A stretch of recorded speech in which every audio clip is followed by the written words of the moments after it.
Flames leapt toward the night sky as Orie sprinted barefoot across the courtyard, clutching a bronze plaque tight against his chest while explosions shattered the palace walls behind him. Every breath burned his lungs, yet he didn't dare slow down. The British soldiers were already inside the sacred grounds, shouting, stomping, firing, destroying everything he had ever known. "Orie!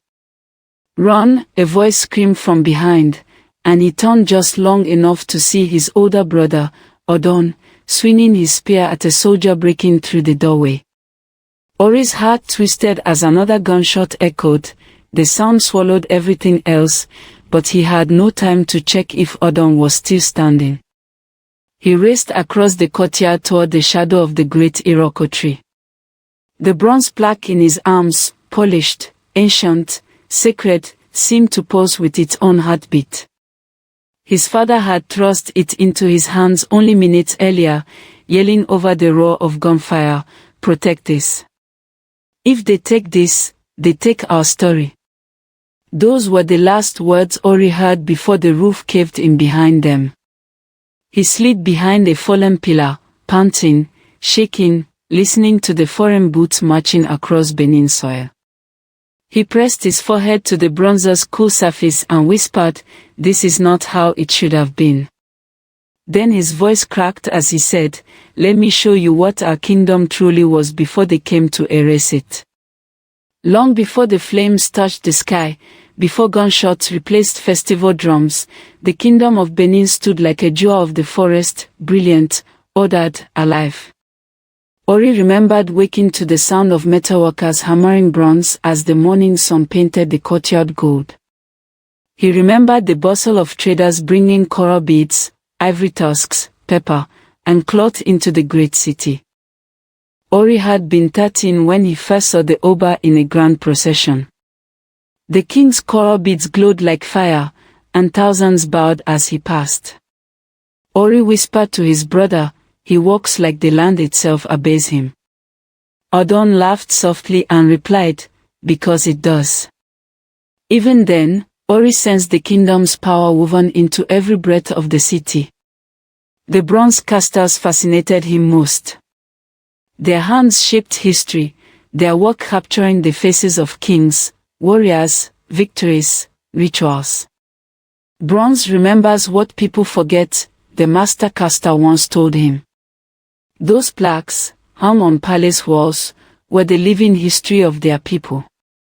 So when Orie's father handed him one during the attack, the weight of responsibility nearly crushed him. But the seeds of destruction had been planted long before Orie's birth. European traders arrived with bright smiles and greedy eyes, dazzled by Benin's artistry, stunned by her order. Some whispered lies back home, saying Africans couldn't possibly create such intricate art. It must be the work of some vanished people, they claimed. But the Bronzes themselves told the truth, and that truth threatened European pride. As trade grew, tension followed. The British wanted control, wanted influence, wanted Benin's wealth without respecting her customs. When the Oba refused to open sacred routes for outsiders, Britain labeled him hostile. The merchants complained that Benin's independence cost them profits. And men thousands of miles away, men who had never stepped foot on Benin soil, began planning to force the kingdom open. Orie remembered when the rumor first spread, a British delegation planned to enter the city during the Igu festival, a time when no outsiders were allowed. The news caused uproar. "They know this is forbidden," Odon muttered. "They want a reason to strike us." But the elders' warnings were ignored by the British, who insisted on marching forward. When the confrontation happened, blood spilled. The British used the clash as justification. Newspapers overseas printed one-sided stories calling Benin savage. "They twist our truth," Orie's mother said bitterly, shaking her head as she stirred the family's evening soup. "They want the world to believe the worst so no one questions what they plan to take." Those plans arrived sooner than expected. Orie remembered the morning the sky darkened with foreign ships. Warriors shouted warnings across the city. The Oba's chiefs rushed to gather meeting councils. Traders fled the roads. No one slept at night. Orie walked behind Odon whispering, "Will they really attack?" And Odon replied softly, "They are not coming to speak. They are coming to conquer." In the days that followed, Benin prepared as best as it could. The warriors sharpened spears, reinforced walls, and set traps along the city's borders.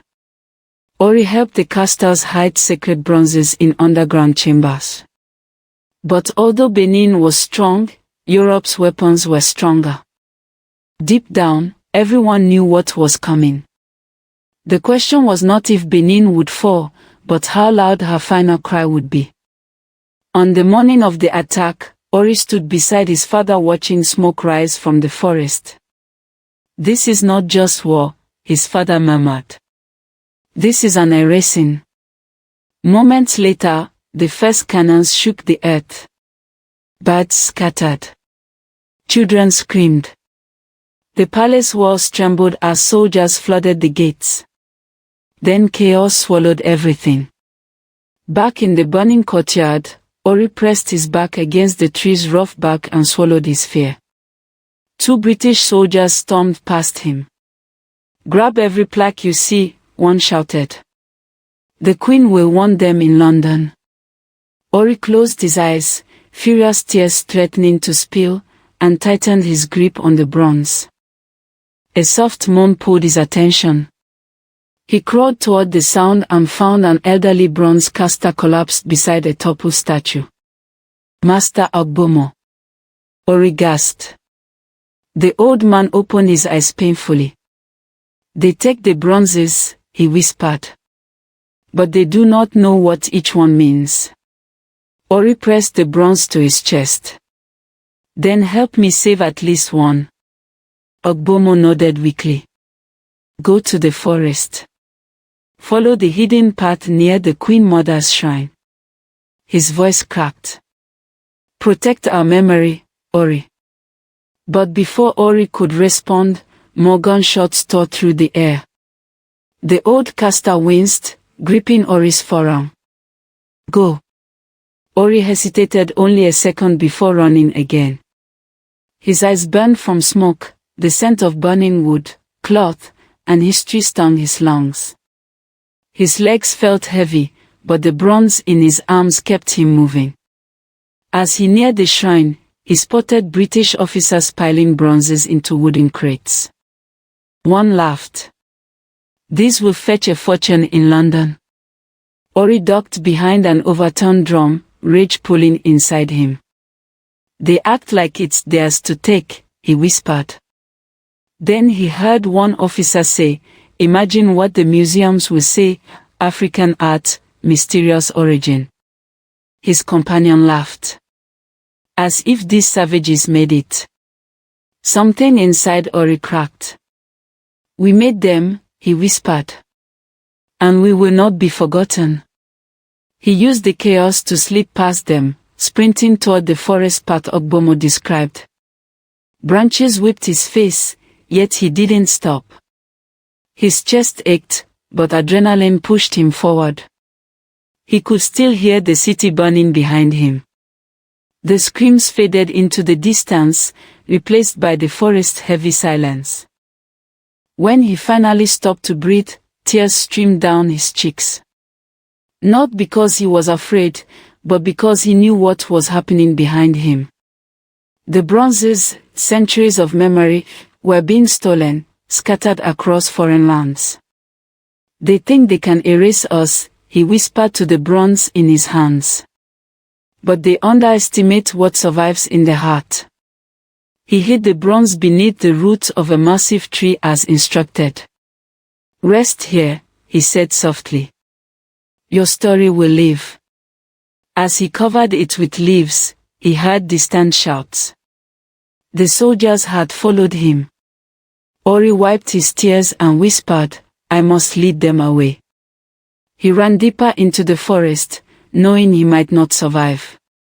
Days passed in blur. When Orie emerged from hiding, the kingdom he once knew was unrecognizable. The city smoldered. The palace was rubble. Survivors wandered like ghosts. "Where is the Oba?" Orie asked a group of refugees. An old woman shook her head sadly. "Taken. Exiled. Our king is a prisoner now." Orie's chest tightened. "And the Bronzes?" he asked. A young boy pointed toward the northern road. "They carried them away by the thousands. Cart after cart." The words pierced Orie deeper than any blade could. But he still whispered, "At least one survived."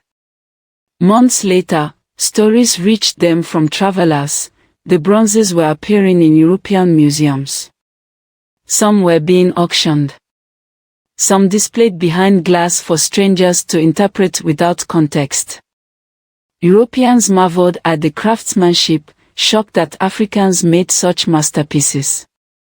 Now they praise what they destroyed. Odon muttered, miraculously alive despite a deep wound on his leg.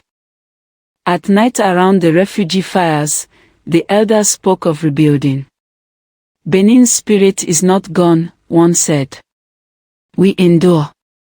Orie listened quietly, the memory of the hidden bronze giving him strength. "They took our treasures," he said, "but not our hands, not our hearts." Years turned into decades. Orie grew into a man known for his fierce loyalty to his heritage. He became a bronze caster, learning the techniques Ogbomo once taught. But every time he shaped metal, he remembered the old master's final words: "Protect our memory." So Orie passed these traditions to younger generations. Meanwhile, in Europe, museum halls glittered with stolen bronzes. Tourists admired them without knowing the pain behind each piece. Some plaques were labeled, "Origin Unknown." Orie scoffed when he heard this. "Unknown. We carved our history into them with our own hands." Yet whispers of justice began to rise. Scholars questioned why the bronzes were in European possession. Activists demanded their return. Journalists exposed the truth about the invasion. Slowly, the world began to see the Benin Kingdom not as primitive but as a sophisticated empire wrongfully robbed. Orie lived long enough to witness these global conversations begin, though full justice had not yet arrived.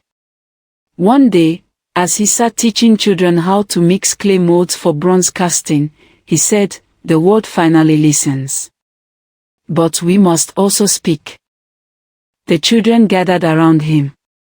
One little girl asked, "Will the Bronzes ever come home?" Orie smiled wistfully. "Some will. Some already have. And one has been waiting in the forest for decades." Their eyes widened.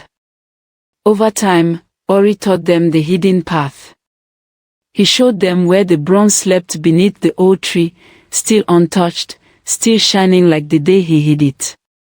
When they unearthed it, they gasped in awe. "You saved this," one boy whispered. Orie nodded. "We saved ourselves." Word of the rediscovered bronze spread quickly. Elders gathered to inspect it, tears in their eyes. "This one tells the story of Oba Eseji," one murmured. "It is priceless." Orie felt pride surge through him. "Then let it return to its rightful place." They erected a small shrine to house it temporarily. People from all corners of the land came to see it. Many touched it and whispered prayers. Orie stood in the corner watching quietly, knowing he had fulfilled his father's final command. Meanwhile, conversations across the world grew louder. Museums faced pressure. Scholars demanded transparency. Some institutions agreed to return certain bronzes. For the first time in generations, hope stirred like dawn over Benin soil. A delegation from Europe visited Benin to discuss restitution. Orie attended the gathering. A tall European woman stepped forward nervously and said, "We acknowledge that these items were taken unjustly. We are prepared to return several bronzes." Gasps filled the room. One chief asked firmly, "Why now?"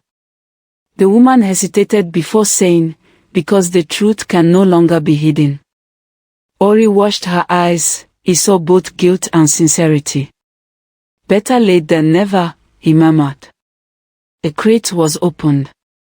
Inside lay a bronze plaque, one Orie remembered seeing loaded into a British cart decades ago. His breath caught. He reached out and touched it gently, whispering, "Welcome home." The city celebrated its return. Drums thundered through the night. Dancers filled the streets. Children laughed, and elders wept. Torches flickered like stars reborn. Orie stood among them with quiet joy, yet a part of him still longed for those that remained scattered across the world. As festivities continued, a young man approached Orie and said, "Master, do you think all the bronzes will return someday?" Orie looked toward the horizon, where the sun dipped low. "Not all," he admitted. "But enough to remind the world who we are." The young man nodded slowly. "And what about the ones that never come back?" Orie smiled gently. "They still speak. Wherever they are, they carry our name, our story, our genius. The world cannot erase what we created." The next morning, Orie walked to the small shrine housing the bronze he had protected as a boy. He touched it gently and whispered, "Your journey is not over." The bronze gleamed as if it understood. Days later, the elders decided that the protected bronze would be placed in a newly built hall dedicated to the kingdom's resilience. Orie attended the ceremony, standing before a crowd. "This," he said loudly, "is not just art. It is our heartbeat." Applause thundered through the hall. The children he had taught stood proudly in the front row. One of them whispered, "Master Orie, you saved the kingdom's memory." His chest tightened with emotion. "No," he replied softly. "We saved it together." As he stepped outside, warm air brushing his face, Orie felt something he hadn't felt since he was a boy: peace. The kingdom was rebuilding. The truth was spreading. The bronzes were returning. And the world, at last, was listening. Years later, when Orie became an elder himself, he often told his story to young initiates. He would begin with the night of the fire and end with the day justice began to rise. "They tried to erase us," he would say, "but they forgot, what is carved into bronze can never truly be destroyed." As he spoke, children would lean forward, eyes wide, absorbing every word. Some would gasp at the invasion. Others would cry when he described losing his home. But all of them understood the power of remembering. One evening, near the end of his life, Orie walked once again to the Hall of Bronzes. The moonlight bathed each plaque in a soft glow. He whispered, "We endured. And we will endure again." The silence felt like an embrace from his ancestors. As he left the hall, he turned back one last time, whispering to the spirits of the past, "Your stories live. The world hears you now." Then he stepped into the night, feeling the kingdom's heartbeat echo beneath his feet.